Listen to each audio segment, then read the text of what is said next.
Hi, everybody. It's Bob Ost. It's Friday, and it's August 16th, and this is our 224th consecutive conversation about theater.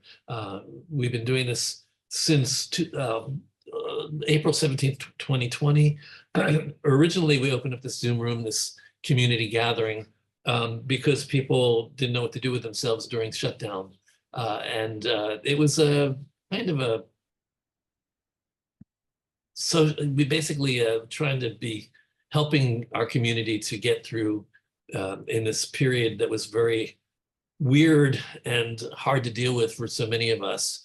And our conversations were about being in shutdown, but they were also about theater and how to make theater happen during a shutdown and all sorts of other things like that.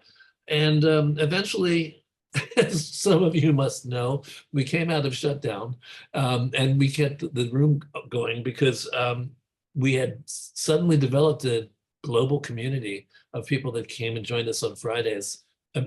Astonishing to me, it's just astonishing. But we do have people who come here from all over. We have a contingency in Australia that joins us a lot. Why Australia? I don't know, but Germany, Malaysia, Singapore, Canada, East Coast, West Coast, all over the United States. We have people who come in and want to talk about theater and create a community and be part of a community. So if you're out there and you're just finding us, I hope you'll consider joining our community as well. Conversations have gone through so many iterations of different ways of making theater happen. And we've also proudly welcomed accessibility into the DEI conversation. In the past year, we had a very powerful town hall in which we had people talking about issues of accessibility, not only for people in theater, but people who come to theater, for its audiences, and it's for the people that are part of theater, the actors and the directors and the writers and all that. So Lisa Sniderman, who was in our producer development class, came up with an interesting project that addresses the needs of people who love theater but can't necessarily show up live at the theater.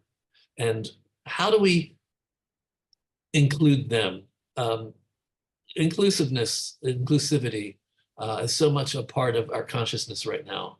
And I'm gonna bring Lisa and her group in because they're gonna be able to tell you a lot more clearly about what they're doing and how it works and why they're doing it. So I've got Lisa Sniderman, Jessica Wallach, Suzanne Richard, and Christoper Morrison, which is the Grieving Project team, I guess we could call it. Is that fair? Yes. The Grieving Project team. Welcome, Grieving Project team. Good to have you with us. Let's start. Lisa, tell us a little bit about who you are and what the Grieving Project is, and then we'll move to the technology. Yes, this is going to be about technology, everybody. It will. Hi, thank you for having all of us today, Bob. It's great to be on TRU. I'm Lisa Sniderman. I am a San Francisco-based disabled artist, playwright, advocate, battling rare chronic illness 16 years. And I have a progressive muscle weakness disease called dermatomyositis and a primary immune deficiency called CVID. Because of that, I've been unable to attend live events. I've been missing live theater for many years, even pre-COVID. And I couldn't be in the public due to my health.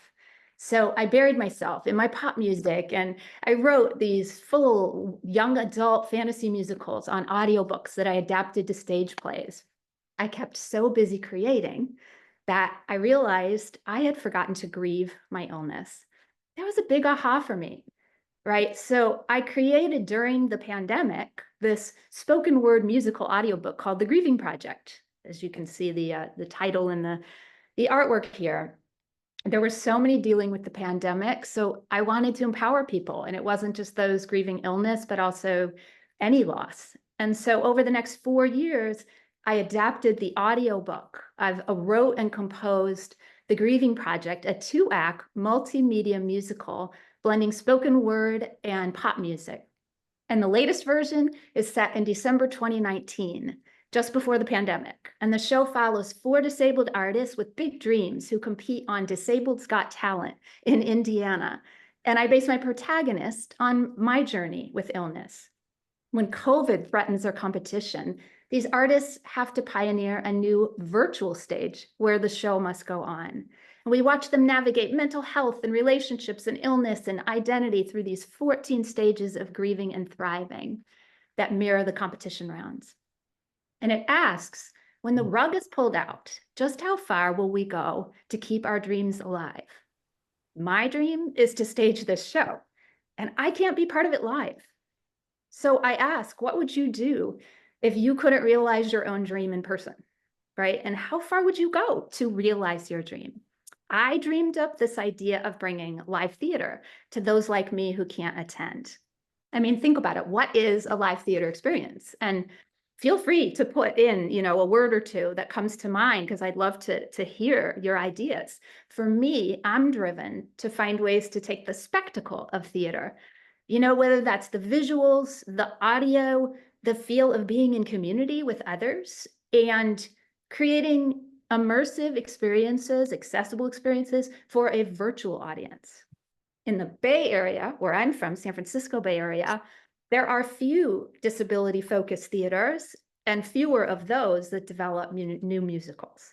So I sought out a director for a virtual reading back in 2022, and I found Susie and Open Circle Theater, which also brought us to Jessica and launched all of us on this quest to reimagine theater and accessibility, especially for those like me who can't be in the room. Well, thank you for that introduction. That's a rather full-bodied introduction. Why don't you introduce us to your team, and you tell us, they can each tell us a little bit about themselves and how they fit into, because we haven't really got to what this is going to look like, what the technology is. We haven't talked technology yet. I think we're going to save technology for Christoper, because that's his wheelhouse.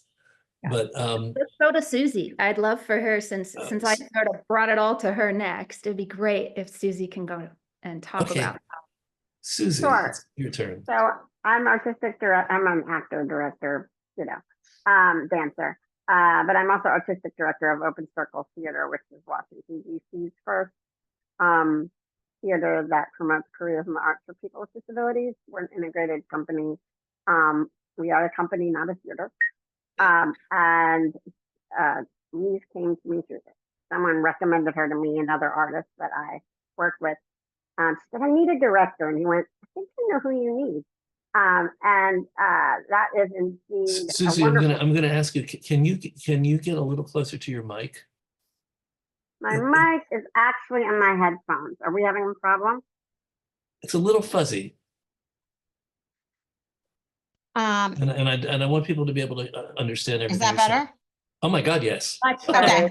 Night and day. I'm having such audio issues. Okay. Artistic director, Open Circle Theater, DC's first theater company, professional theater company dedicated to careers in the arts for people with disabilities, integrated company. Summing it up, director, actor, dancer. Lise came to me because she said, I need a director. They said, oh, I know you need. And it was very important to us. In the disability community, there is a saying, nothing about us without us. And it is something that has been slightly problematic for our community for a long time. So she was excited to find a director with a disability, and I was excited to find a playwright. What we started working on the readings, online readings of this play. And she kept telling me about, and then we'll make a virtual lobby and you'll go in and you'll talk to the people. And I was like, whatever. And I just kept going, yeah, sure we will. I wanted to just get it on stage. That's what I knew. I just wanted to get the thing on stage. And I did convince her that we should get it on stage. I did, but she kept up with no, I met this guy. I know this guy who does virtual, what do you call it? Digital experience director. And so we came to Christoper. I don't know whether to go to Jessica or Christoper next. Jessica's our accessibility director for this project, and it's a lot about making the digital stuff accessible, but maybe Christoper next. Sure. I mean, I think Jessica certainly can jump in here as the accessibility director. Accessibility is the heart of this basically the heart of this piece, for sure. Just real quick, without taking up too much airspace. Yeah, Lise got in touch with me after I gave a plenary talk for the Theater Bay Area on XR and theater, and where I saw the convergence of that at that time, which was about, I guess it's been almost 18 months ago now, or a little over a year ago now. And Lisa was kind enough to watch that and then get in touch. I can't remember if you got in touch directly with me or through Melissa Hillman or however that all happened. And she immediately sort of laid out exactly what she just told y'all. And I was super excited. My brain started firing off in about 14,000 different directions. But even in that first conversation, we narrowed it down to basically turning this into a hybrid live metaverse experience. And I will unpack what that word means because that word is super loaded and super dumb, actually, but like whatever. And people have lots of feelings about it, but I'll unpack what that sort of means later. And that's how I sort of intersected with the project. But also, like I said, from the beginning, I knew we'd be working with Suzanne as the live theater director. The other piece that I threw in is one of the other directors that's not present right now, Mr. Enoch Chan, because I knew I would need a live video director to make the metaverse experience really work in the way that we all sort of started to envision that. He unfortunately can't be with us tonight.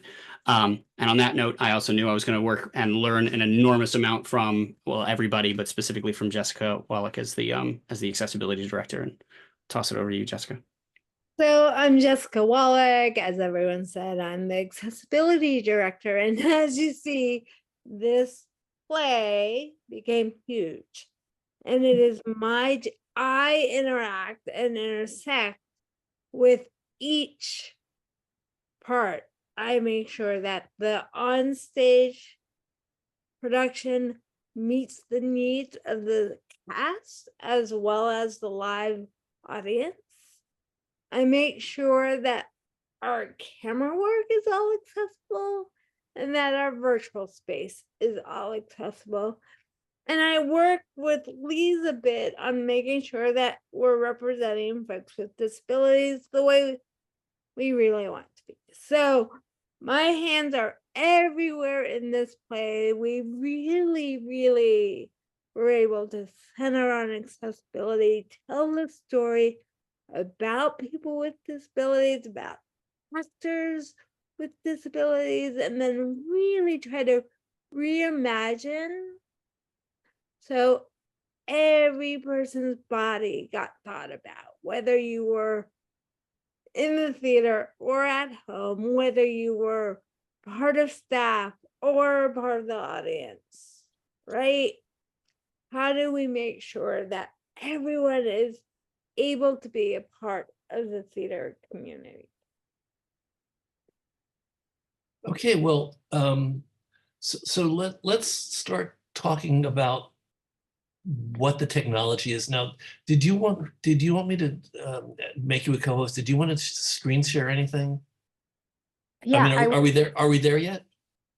When we start talking about the three things that we were saying that we said in the blurb, right? So we're talking about robot, we're talking about comparable experiences. So I'd like to have to be able to share some of that. Yeah, it's good, but I'll follow your lead. You tell me where you want to go, and then we'll go ahead and have a conversation about it.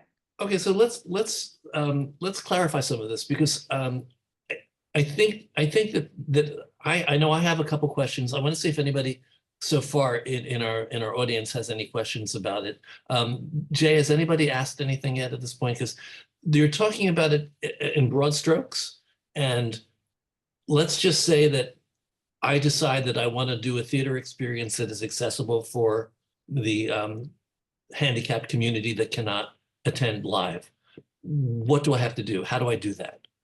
So I think we need to unpack it a little bit more specifically so we know what the details are.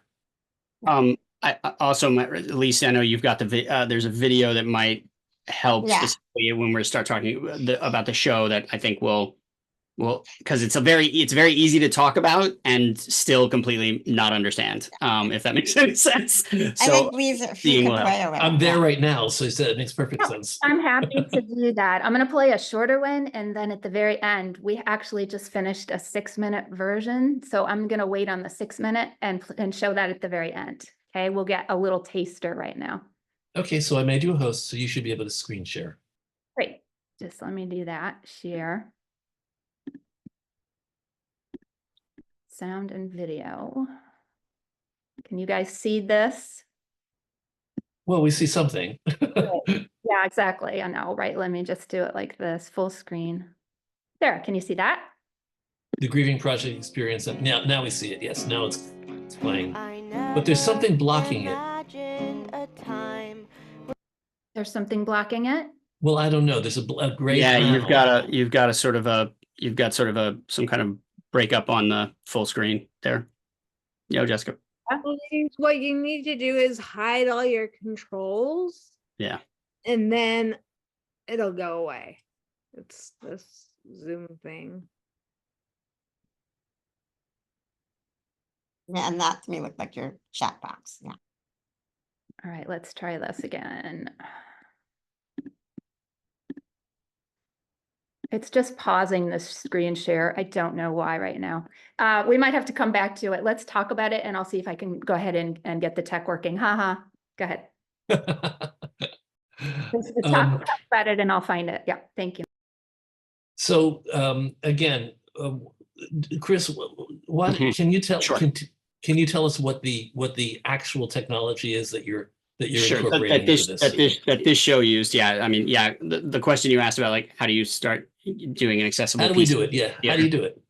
How do you do an accessible? Well, the answer there is multifaceted. The way we solve the way we approach the problem was we used a couple of different technologies. One is, we'll start simple stuff that everybody knows. We brought in a 3-camera team to the live space. So that's just 3 video feeds that we fed to a live video director that could aggregate those feeds into one feed, as well as keep those feeds split. So you've got that coming in. You've got the video information coming to the live video director. Then we fed all of that to a live stream department who was able to then stream that to the internet. Now, from that point, you can either just simply stream it to YouTube, for example, or any other video streaming platform on the internet. We decided we didn't want to do that. So what we streamed it into was a metaverse platform called The Meadow, created by a company called BizLogic. So tell us what metaverse means in this context. Sure. So metaverse, the metaverse is simply a way to describe what is also known as Web3, which is spatial internet or spatial website. What that means is, so your website that you normally go to is going to have text and perhaps streaming video, and you're going to be able to click on images. Sometimes you're even going to have maybe a 3-dimensional image that pops up that you can sort of turn around. That's your regular internet. Okay. And that's where the internet sits right now, primarily. A metaverse is simply a 3-dimensional website that you can explore either in avatar form, meaning you're going to look like you or shaped like a human being, and you're going to be able to walk through a 3-dimensional space. For those of you that have children on this call, you probably have seen something like Fortnite or Roblox or Minecraft. So those things may be the bane of your existences. Congratulations, the metaverse is the bane of your existence. They just happen to be more gamified, right? So our space, the Meadow, again, which hopefully you'll see in a moment. And Lisa, if you're going to have trouble bringing that video up, I do have the 1-minute video on my side. I can try to share it. Go ahead. It's telling me, guys, by the way, that screen share is paused. So for everything I'm trying to share, it won't let me actually share. So it's not on my end. I don't know what's happening with Zoom, but that is why. All I did was make you a co-host. Just for giggles, Lisa Sniderman started screen sharing. You do have a started screen. Oh, didn't work. Just for giggles, let me try to pull my version of the video up and see if that works. Excuse me. Here we go. Thank you. I appreciate that. Yeah, see if And this Bravo. Christopher, this is Mila Ilieva. I want your library. Is that your library? Yes, yeah, that's part of my library. Yes, I'm book as well. I'm a tech head, but I also like my analog. I promise. Can everybody see this? Yeah. Is that So working? far. Okay. Yeah. So this is a 1 minute. This is a 1 minute video. There will be no. There's no really explaining this. There's just on the video. It's images. So and music. So hopefully it will answer some questions though. I never imagined a time when you weren't there. Christopher, can you do it again and share sound? Technology.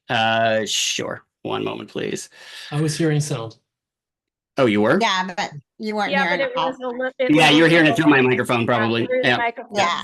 Yeah, I'm not sure I've got the share options because I'm not the co-host. But to get it, I do. I may do a co-host. Oh, you may. Beautiful. There you go. Computer audio. Here we go. Schmack and screen smack share. Here we go. Let's try it for the third time's a charm, right? How's that audio wise? Good. I never imagined a time when you weren't there. How do I keep breathing in this joyless air? Audio, no video. You haunt my No video. No, I'm seeing video. That's just you. That's you, Stephanie. You're so Sorry, Stephanie. alive, but only inside. I always love you, but I'm living a lie. I'm giving up your ghost inside. I don't know. Well, it's breaking up, but It's just Zoom video. It's just things. Tell me how to say goodbye to you. So just really quick, so people get an understanding. When this is the actual theater that the proof of concept took place in. This is your avatar creation when you get to the space. This is the virtual lobby. So we built a digital twin of the theater, including the lobby. So this is the virtual twin of the lobby of the voxel, where you are in your avatar form. You wander around. You can talk to folks. And also in the virtual lobby, there were videos explaining obviously how to deal with the system, and also the history and part of the show.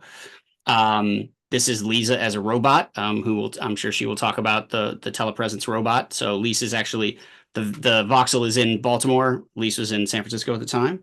And so she's telepresencing in on a robot there on the actual stage. So this is the digital twin of the stage of the theater of the voxel. And as you can see, I'll pick a different shot here and this is the live piece. That's part of the talkback. That's also another good shot of the robot there. And so in the digital twin of the theater are that live stream, the 3 feeds from the video. This is a permanent wide shot. This is a roving 2 shot. Christopher, you're not sharing anymore, just FYI. I'm not What? sharing. I'm I seeing can it. see both, I and see I him. can hear You do? Mila Okay. here. Yeah, I don't know what happened Go there. ahead. Yep. Sorry, some It's people on are my end. I apologize. cutting Go out. ahead. Yeah, it's always the joy of Zoom and sharing video. It's never great. Sorry, folks. And then the third screen was an actual curated feed by our live video director. Then what you could do as a digital audience member is you could click on these screens and they would become full screen while you're watching the show. This is a great shot of Suzanne's brilliant work on the stage. This is the stage itself with rear projections. We had a projection department as well. And also you can see a lot of Jessica's work because this is one of the scenes with the ASL interpreter built directly into the show. And I'm sure Jessica will Mila talk. here, Yeah. let me interject something. Those who are having difficult either seeing or hearing, leave and come back in and see if that solves the problem, if you think you want to do that. Thank you for And that. we'll keep You're an eye out welcome. for you. I had video before. I promise I'll stop sharing in like 30 seconds. These are examples of some of the three-dimensional cues that we also fired off in the digital space that were to mirror and work with the rear projections on the wall. This is the back wall of the theater as being filmed and brought into the metaverse. And then these are actually 3D objects that are in the digital theater, digital twin of the theater. Again, you can see the stage work here, the rear projections. You can see we're playing with paint there and we're playing with paint here. Examples. And yeah, this is a nice good shot of, again, the digital twin of the theater with the 3 screens and the 3-dimensional cube being fired off. And you can see the digital audience here. The only other thing you can't see here, I want to stop sharing now, is that we also hung 2 televisions off the side of the main stage and brought the digital audience into the live space as well, so that both audiences could be in community together. So the digital... that's the challenge for us who don't know all this. We have to think in terms of 2 different audience experience. So you're basically simultaneously you're showing us how it's working in the live presentation, and then you're showing how the live presentation is projected into our homes so that we can watch it from home. So the thing that I think is key, and I knew a lot about this before because we've had presentations about the visual theater and the avatar. So you're doing a double of the theater space that is the live space. So that's nothing that the live audience is actually seeing. That's the home audience is seeing. Yeah. Yes, but we also, like I said, the audience was also seeing, we did bring in the digital audience. So I know it sounds kind of strange. We dropped virtual cameras in the digital space to film the digital audience so that we could broadcast them into the physical space as well. So they're not seeing all of the 3D cues that go off, but they are seeing the digital avatar audience as well. Okay. Who was I that? have a question, Neela, here, forgive me. I was wondering if the audience sometimes interjects that perhaps there's so much on the screen they get lost. Sure. We definitely had we had an interesting design issue that us and the Metaverse team didn't even consider. So the Meadow is also a business platform because BizLogic they're not a theater company by any stretch of the imagination. And one of the things that's very helpful in a metaverse situation when you're an avatar form, when you're talking to other people in the metaverse, is if that avatar is watching a video currently, you can't really tell because there's no physical cue. So what they do is they put a little icon above your head, and actually in the video, if you saw some of the avatars had these little icons above their head, that indicates that they're watching a video, and that's probably why they're not talking to you at the moment. The problem we had was, of course, we had all of our digital audience sitting in chairs, constantly watching videos. And so that icon got in the way of the other digital audience members looking through to see the scenes and actually click on the screens. That's just a goof up. That's a mess up in our design. In our design. And that's something that could easily be edited out for point 2. And and I think Jessica should jump in here and can talk about all the accessibility features that were built into this to try to make it all happen and her experience. Well, Lisa has her screen share up. So I just wanted well, I tried it because I want to make sure I could actually do this. This is good. Why don't I share the robot, and then Jess can talk about like how accessibility was key and built into every aspect of the project and why we're bringing it. I wanted to answer her question because I think there's more to it. And then we can go back, and I want to say, could we get out of screen share so that we can I can focus on Jessica? Yes. Okay.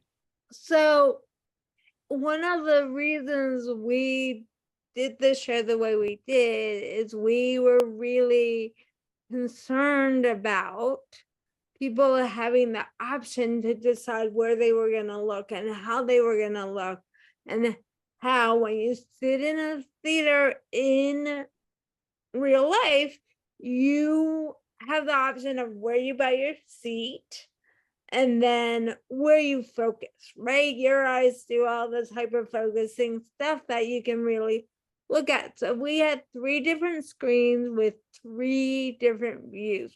One was way far back. So if you're somebody who wants to see everything that's going on stage, you can choose that one.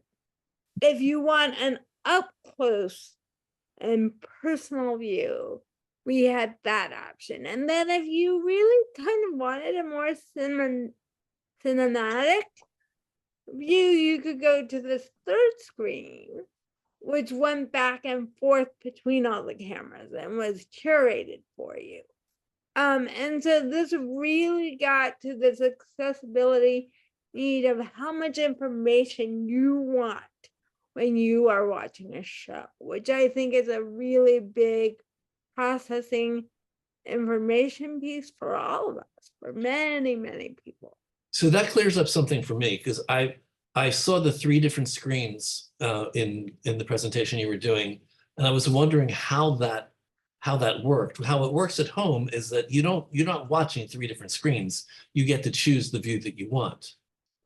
And So- can you change that view as the show goes? Yeah. So eventually, again, this was like our first little trek out. Eventually, we, directing this show was like trying to direct a movie and a play at the same time, which is why we then started going, okay, I'm going to direct this, you're going to direct this, you're going to direct this.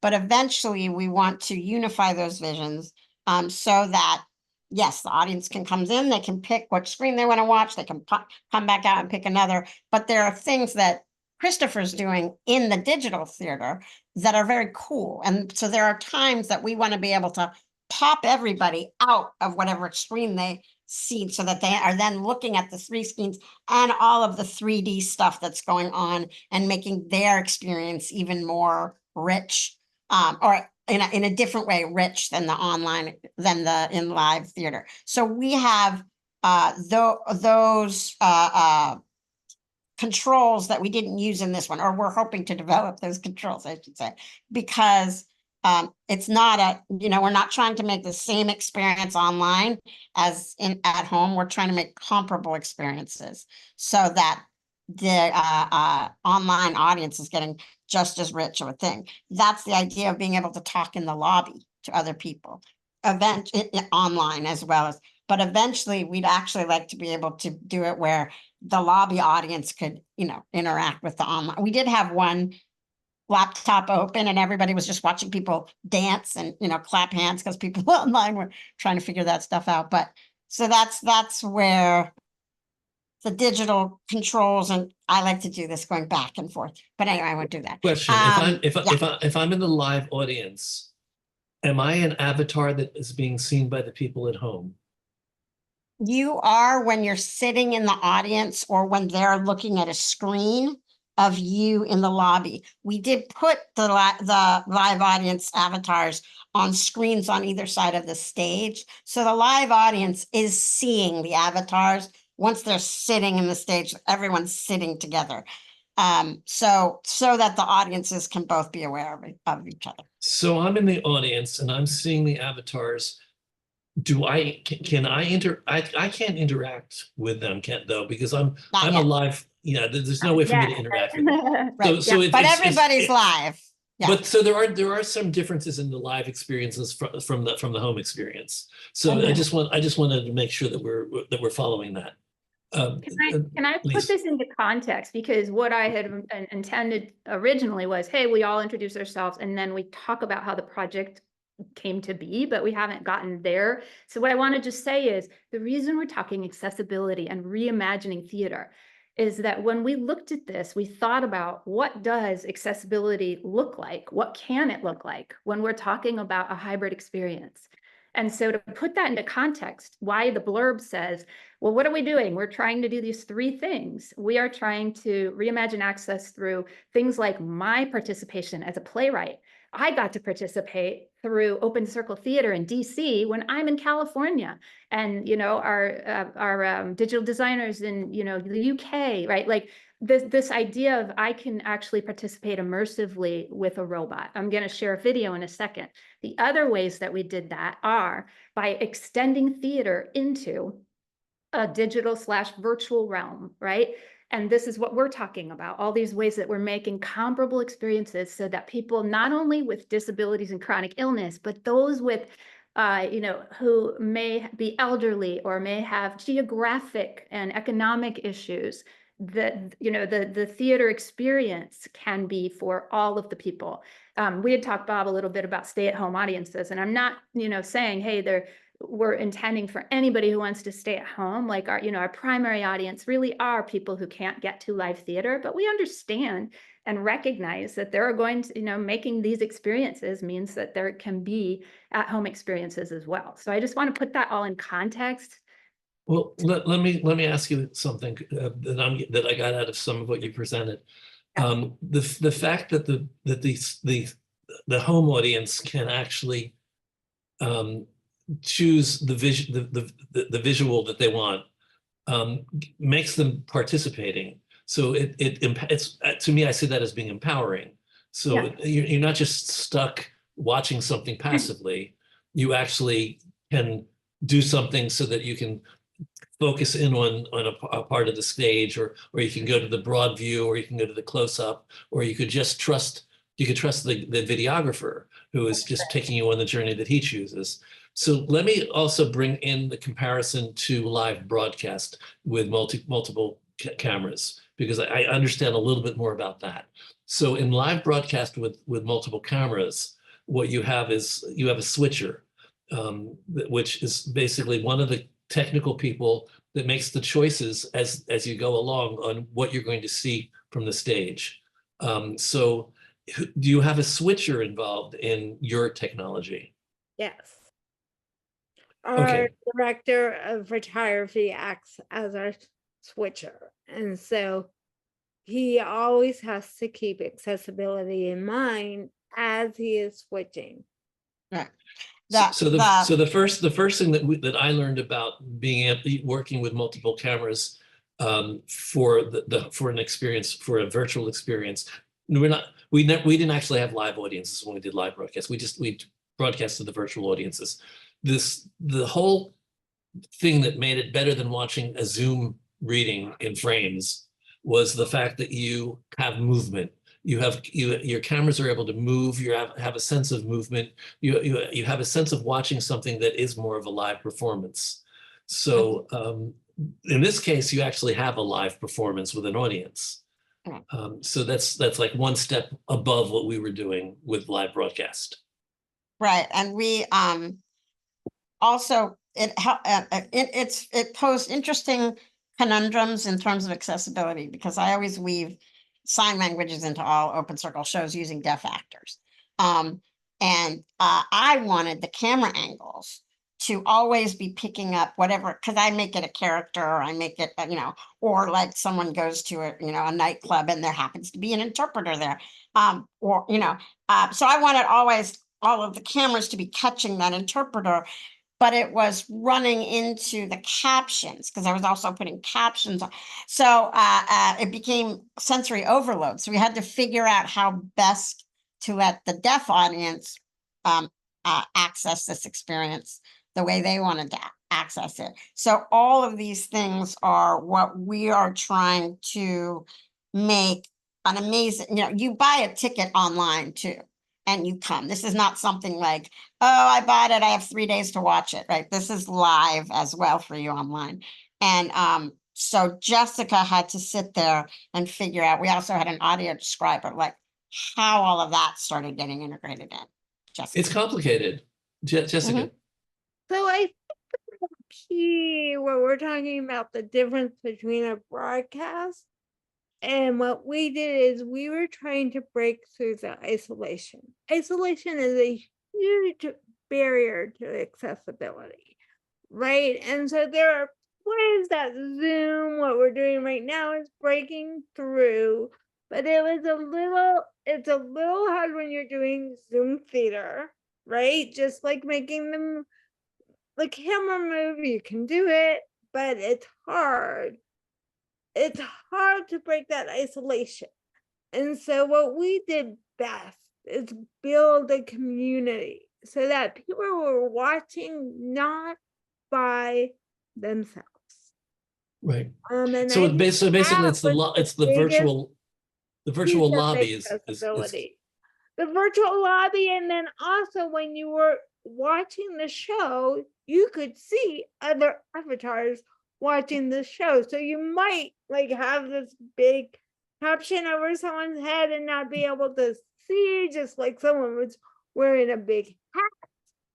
And those are things we need to work on, but you really did not, as a person with a disability, need to be by yourself. And people with disabilities, we live by ourselves a lot.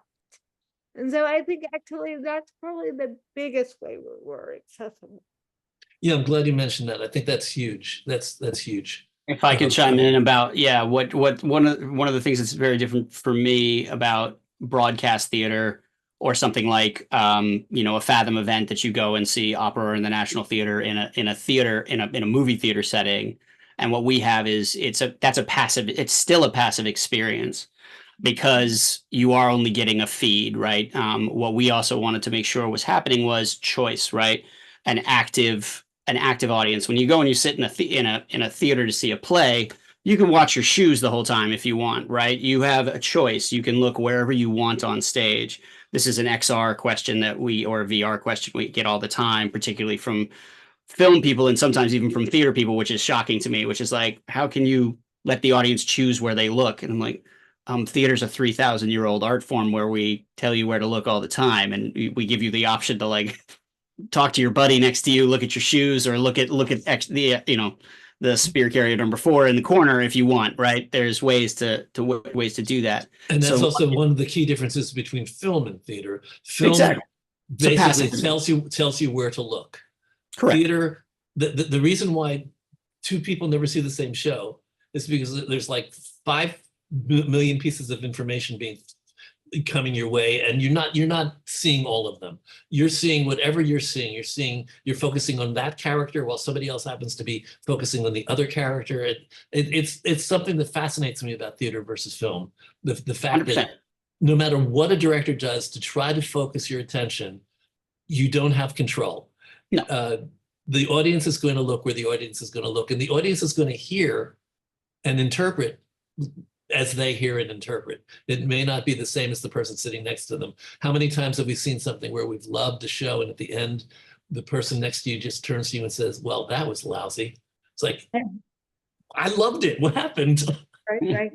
So let me also say that one thing that in terms of the robot and all of these things, why I keep harping on this robot is because we got a proof of concept because we had an artist residency. So in August of 2023, when we got this residency, I said to myself, how can I participate if my team is going to be in Baltimore and I'm in California? And I asked Christoper, and he suggested this idea of a telepresence robot as a form of access, honestly, that doesn't let me relegate to a flat Zoom screen. And so I was able to be at the theater, control the robot from home, and be with my team, watch all the rehearsals, be part of meetings.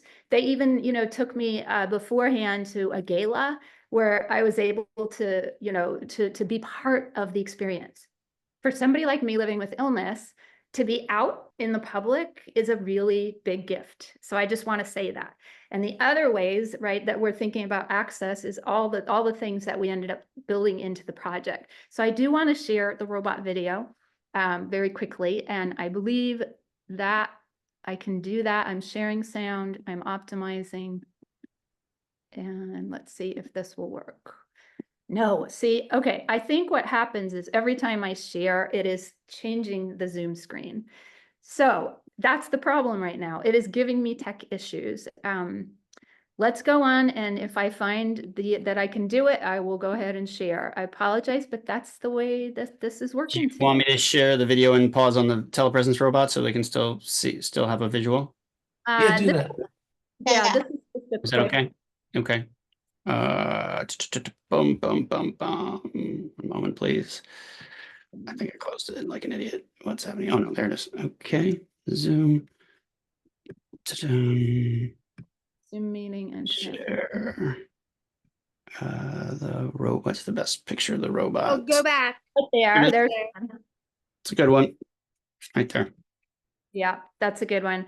So in essence, I was able to be on stage, do a playwright address, and after, a talk back from the robot. So we actually incorporated the robot into the production, which was, you know, a really neat way to think about access.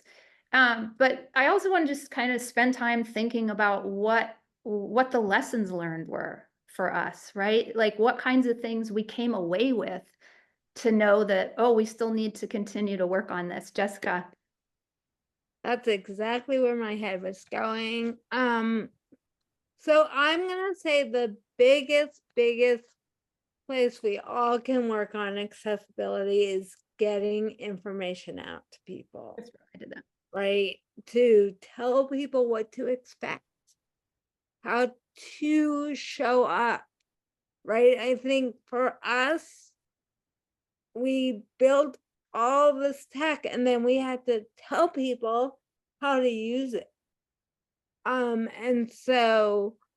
And when I work on festivals, when I work on shows, really that write up, what you put on your webpage, what you are communicating is the sliding board into accessibility. And without good instructions and a person they can call and say, this is my access need, how can I help? You're not removing barriers. If you remove barriers but don't tell people how to use them, the barrier remains. Secondly, we needed to have lots of access points. We realized after the first night that not everybody had the computers or the know-how to use the virtual space we created. So we created a second space where people could watch it on Zoom, where they could watch the curated feed. And we needed to have multiple access points that not everybody can have the same experience, but we wanted everyone to have the biggest shot at it, including my own mom, who was like, no way am I getting in this virtual space. Oh, but you made it on Zoom. Now I can watch what you're doing. So those were my two biggest takeaways. Yeah, that was actually my concern. I was wondering whether the technical knowledge. Some people are very tech resistant. They really don't want to. They just don't want to know it. So there's a way of still having the experience that you want without them necessarily having to use any technology. They can push a button and start, and then just be there. Right. The good news, But yeah, sorry, go ahead. Go ahead, Lee. we did have a switcher. So our director of photography, like you were talking about, Bob, also had a switcher there with him. And he was just calling the shots. So one of the screens up there was just, you could watch it. But if you couldn't even get into the theater, or because your computer wasn't loud enough for you to, we just set up I mean, they were all doing this on the fly. It was amazing. If Sabrina is still here, they were amazingly figuring these things out with our two audiences. Like, okay, open a Zoom room, get them over there. You know, the audio description is not working. Let's put it over, you know, and they were just amazing. So the wonderful thing about this was that we just did one scene of the show to learn all of these lessons and understand that even for the people who are tech savvy, we needed even better instructions, you know, and then how do we get to the people who are tech savvy? And then my hope eventually would be that someone with an intellectual disability could come into the space and be able to figure out what to do. So that's, you know, accessibility is always a process, but this is a really amazing way to start making it much more of an even playing field. Anyway, go ahead. Yeah, one of the things that's always amazing is, look, I mean, this is still technically bleeding edge tech in certain ways, right? And certainly we're nowhere near complete adoption by everybody.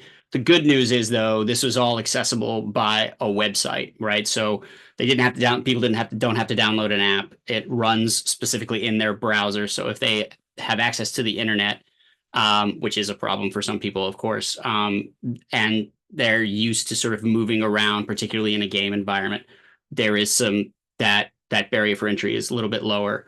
But even then, what's interesting, I think the big lesson I took away is even if you're used to these environments, these digital environments, when you have a new body, particularly when you acquire a digital avatar, you have to let people find ways to move that body around. They have to understand the space. They have to understand what moves their body, when and where, and it all breaks. We all sort of lose our minds for a little while playing around with our avatar, figuring out how our keyboard interacts with our movement. It's almost like learning to walk again.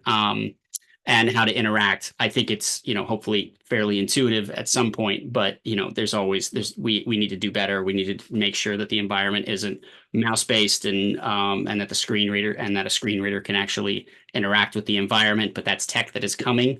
And we've been lucky enough to already be talking to some humans that are solving some of those problems. Yeah. Well, and what's interesting, even with the company that we were using when we first met with them, we said, "Oh, do you have avatars in wheelchairs?" And their response was, "Well, we didn't think anybody would want to be in a wheelchair." And we're just like, like, no, it's okay, because sometimes you want to actually be represented, be yourself and represented. So that's another thing that work with Jessica has been spearheading with them. She did a workshop with them to try and get them to start understanding that they're not creating for people who have, good hearing, good eyesight, and the avatar is to, get rid of whatever physical body they actually have. So, that's a new thought. Let me ask you this. Are there pieces that are better suited for this than other pieces, or do you think that anything can be adjusted and made to work within this double environment, this dual environment? To me, it can. Everyone else can answer too, but to me, this one is particularly because it takes on the pandemic and things are happening in Zoom and there's that. But our hope for creating all of this tech is that it can be done with just another show. If you think about it, if we can get it to where someone who's not tech savvy walks in, but they've walked into a theater before, they've been in a theater lobby before, and that starts to be, oh, well, I know this. And then you go to a show, the show can be whatever the show is, I think. But So I have another question. When you're conceiving a show like this, as a director and as a tech person, when you're conceiving the live version of it, do you have to adjust your thinking in order to make it work for the home audience? And how do you do that? Absolutely. Like I said, it was like what I started doing was trying to direct a movie and play at the same time. I have control issues, I have control issues. And they kept going, "Susie, stop." Yeah. I had a whole, board. What is that, Christoper? I had it all mapped out on what each screen was going to see and all of this stuff. And this is when we pull them all out and then we put them back in. And eventually it was like, "Susie, go direct the play." And we have Enoch and he's going to direct the movie. And Christoper, and we started going, and Jessica's going to make sure we're all, doing it right. And so there was that beginning. I mean, there were still things like I needed to figure out, okay, if you can't see the sign interpreter in this particular scene because you zoomed in over here, can we get the camera angle like that? But those were things that we've created, thanks to Christoper, a consensus button, as it were, so that we can silo ourselves off. But then when we have a question, we can go consensus, and the four of us come together and talk about whatever issue it is. We weren't having a fight. We just realized sometimes things weren't getting fixed because we were letting the other person deal with it.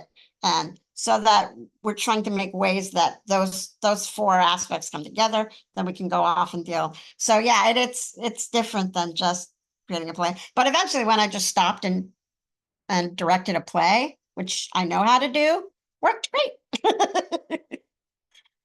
I mean, yeah, I think you definitely you need somebody in the room that understands the tech, and I'm not even that person. Technically, the Meadow is a group of people that are executing things on a tech level, but you do need someone like myself who has either got a narrative design background or a digital design background to sort of at least start the conversation at a high level, so you're not reinventing certain wheels. For sure. Again, I think one of the great collaborative things that happened out of our experience was that we all were able to feel very comfortable claiming the title of director in certain spots, and then being able to come together and form this, sort of form a theatrical Voltron or whatever. Sorry for the Gen X reference. But it's, in terms of your thinking, yes, but also be open to a wider collaboration than maybe you're used to, than just collaborating with a lighting designer or a set designer or whatever, or a costume designer. I mean, we had them too, but it was Yeah, a lot and of do- people. Yes, It of was course. like an army. And do the design team for the live performance, do they have to be educated about what your goal is for the home audience? Yeah, so I did many, every time we brought people on, I did a training for people. So I did like 3 accessibility trainings for our crew. To make sure that we all were on the same page and had the same vision about accessibility. Yeah. The other thing that Enoch was very good, one of the reasons I wanted to work with Enoch, outside of I've worked with him before, and he's a great friend, is that he was a lighting designer himself, he's a theatrical director himself, and more importantly, he is a cinematographer, and he'd filmed his own theatrical work before. So he already has a real basic understanding, and he didn't have a lot of time because he's a busy man. So we knew we could just drop him in. He would know how to white balance the cameras. He would know how to set up the cameras so that he could deal with theatrical lighting. And again, if you're not lucky enough to have an Enoch Chan around, that is a conversation you're going to have with your lighting designer and your camera department, for So sure. let's just say there's a big learning curve. I mean, It doesn't have to be a learning curve. It has to be a communication curve, and get the right people in the room, I think, Yeah. is almost more Well, important. no, because But as I much as would about say- there are people that may not be experienced with it who may want to do this. So they just And need to that's learn how what to we're do it. trying to somehow Now, get it. let set me up. just say, It's Lise, translatable. were you trying to show us the Lee spot? You had the screen share up for a while. And you're muted. Now There you trying to actually show you the full, so as soon as we're ready, I think I have it set, and I think I have the sound, and I think we can just do it. So I'm kind of excited, but we'll wait until you're ready. Go ahead. Can I jump in and remind people that accessibility is always a journey? You often are going to feel like you don't know what you're doing. I will offer that each one of you, because you have been successful in the realm of theater, you know something about making story accessible to somebody. And it is about building on what you know and keep noticing who's able to get in and connect with your story, and who do you leave out? Why did that person not like your piece? Was it because it was too busy, not busy enough? Right? Like, what's going on? And it's a journey. Never feel like you shouldn't do it because you don't think you're gonna do it well. One more question, just wondering, do you feel that what you're learning here can eventually be applied to commercial theater? And do you think people will be willing and open to it? That's totally what we're trying to figure out. And actually what model we should we be the the consultants you bring in? Do we, we would the show, the 3 pillars of the show are the tech, is accessibility, but also it's a really good show. Like, it's beautiful music and a good show. So we would like to take this play from the nonprofits theater here in DC, which have a ton, 2nd largest theater town in the country. Just want to remind everyone. Take it from here and yes, put it into the commercial theaters. But we would also like to empower other people to be able to do what we're doing with their show. So we're trying to figure out, what's that business model? How do we do that effectively? And we all know how poor our world is, how cash poor theater is. But it's important to us. I think it could be an important thing to theater. So we're trying to learn the lessons so that then we can get them out there. And most importantly, like I stepped into the tech world I'm 21st century illiterate. I can't code a single line of code in any language, in any coding language. So I stepped into this world from theater via film a little bit because theater is a spatial art form. And this is what we're trying to do. We're taking a spatial art form, putting it somewhere where it doesn't seem to be spatial, but because of the technology, it is now spatial. And so all of those lessons you've learned in theater, you can apply to this technology. And a lot of this technology is available. The Unreal Engine is free to download. Again, a WebGL application isn't all that hard to learn. There are people out there who have metaverse spaces that are just ready for you. You can go to VR Chat, which is a ready-built virtual worlds that is free to attend, and you can build your own world for free and invite people into a literal VR theater, for example. So there are resources that are out there that are absolutely within reach for anybody who wants to play with the tech. So I just want to say that one of to me the key takeaway that I'm getting is to try to make the home experience of watching theater not isolated, be it community, because you don't have to be disabled to be frustrated when you're watching. I mean, I've got audiences that all over the place who are just saying, "Oh, I hate virtual theater. I hate virtual theater," because there's no sense of community. Writers who write comedies are gritting their teeth because I don't hear the laughter. So work on this. I think this is a big idea, guys. So thank you for pioneering, and let's see where it takes us. Now, Lisa, you want to show us your screen share? Now I can do this. Okay. Share sound. So I'm going to do this, and hopefully this will work. I'm going to make it full screen and press play. Perfect.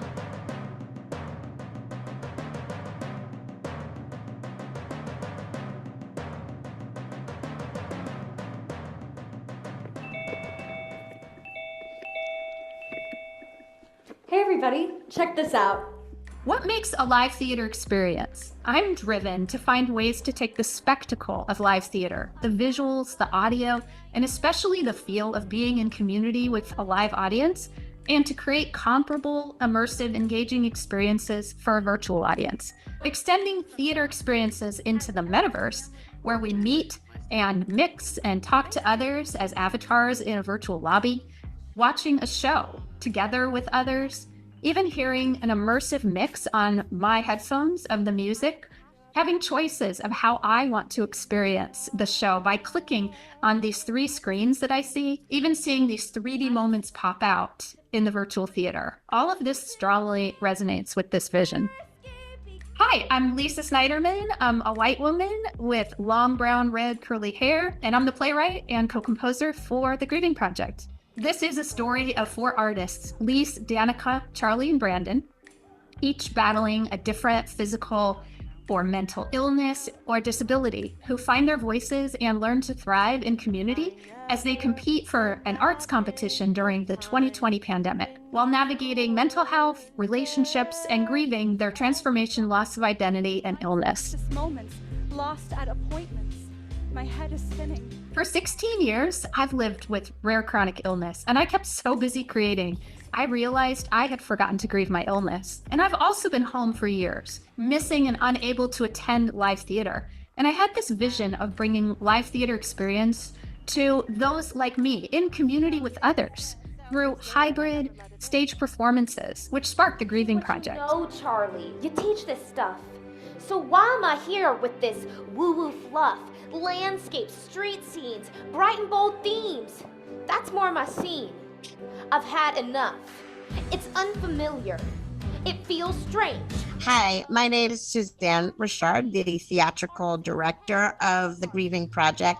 I'm a short white woman with short brown hair. While we were all stuck in the pandemic, we all began to realize how awful that was. So I wanted people to be able to go to the theater. And if they couldn't go to the theater, to be there watching a show in community with others. Because at the end of the day, theater is a group of people sitting together in a room telling another group of people their story. Caution to the wind, be risky, beginning to the end, be risky. Hi, my name is Christoper Morrison. I'm the Digital Experience Director for the Grieving Project. I am a white male with salt and pepper hair, along with the live performance aspects. In order to bring in the show into the metaverse space, we brought in a 3-camera team and a live stream team. Inside that metaverse space, there are 3 hanging screens over our digital twin of the theater. The audience could then choose their own feed, what they wanted to look at. For every song, there was also a 3-dimensional digital cue that would fire off that would enhance the performance for the digital audience. It did mirror what we were also doing from the projection department that was being projected on the back wall of the theater as well. Please, someone tell me how. We also had a digital twin of the lobby of the theater before the piece started, where our digital audience could meet in avatar form, talk with each other, see some explainer videos, as well as obviously get some instructions about how the space would work. Welcome to the Grieving Project, the online experience.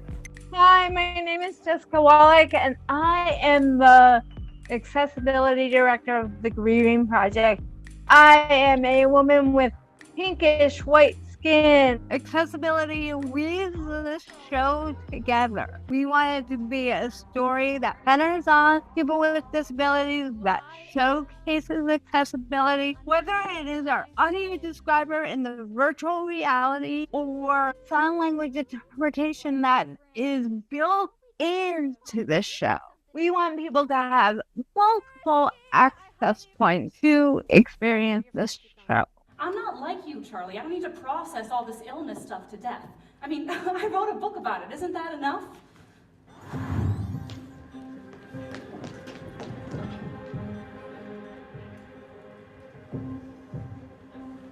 Hi, my name is Enoch Chan. I'm an Asian male with long hair. I am video director, a live video director on the Grieving Project. It very much became about making sure that all the cameras working at the same time and really allowing for the audience to choose whatever moment they want to see, just like you're actually in live play where you can't really dictate where someone's going to look all the time. I think it allows for a lot of empowerment for the audience to be able to sort of decide where they want to be, whose story they want to follow. I didn't even give it thought. One word that encapsulates how this made you feel or what it made you think. Very personal. That was 2 words, but we'll let you have it.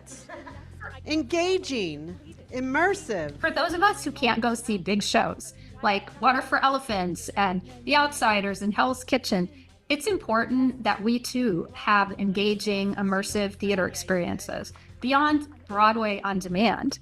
And this proof of concept is only the beginning. Hold my head when you can do what you want to do. Don't have to. Well, that worked. Yeah, that's what we're talking about. Okay. Yeah, but I'm hoping, I hope you don't mind that I wanted it to have as much conversation as possible before it went into it. I wanted the community experience for my community so that they had a feeling of conversation and being part of the learning process. So, Absolutely. That's why we thought to do it at the end. That gives you sort of really an encapsulation of everything we just did, right? So, and are there any questions from the room? Any things before we wind up now? I saw one from somebody asking, I think it was Eric asking Christoper why Meadow. Yeah, you can just say it for the room. Why you chose Meadow as your platform? Sure. Yeah, I answered in the chat if anybody wants to follow up on that. I also put BizLogic, the company that created the Meadows, their link if you're interested in checking out their work, and also a link to the Meadow where you can sign up to do a demo of the Meadow, which is now the demo is permanently open, so you can actually go to the Meadow. You won't.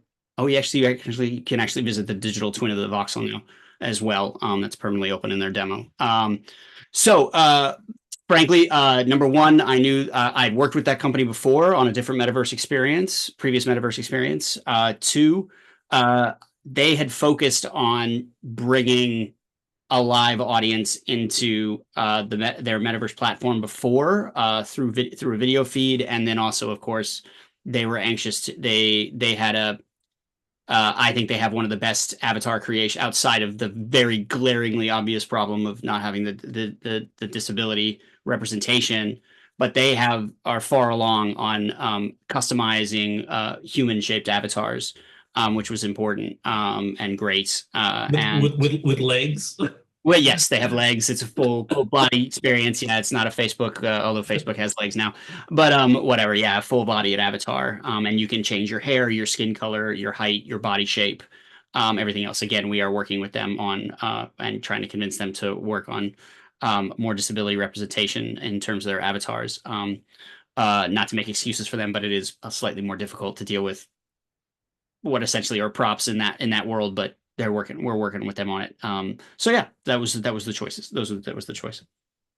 Well, I want to thank you all for coming and giving your presentation.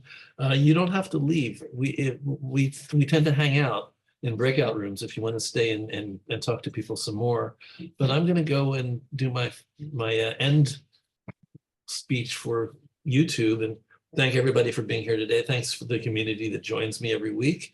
Thanks to my guests today, for Lisa Sniderman, Jessica Wallach, Suzanne Richard, and Christoper Morrison. Thank you for being here, and thank you for pioneering a whole new, just a new way of thinking of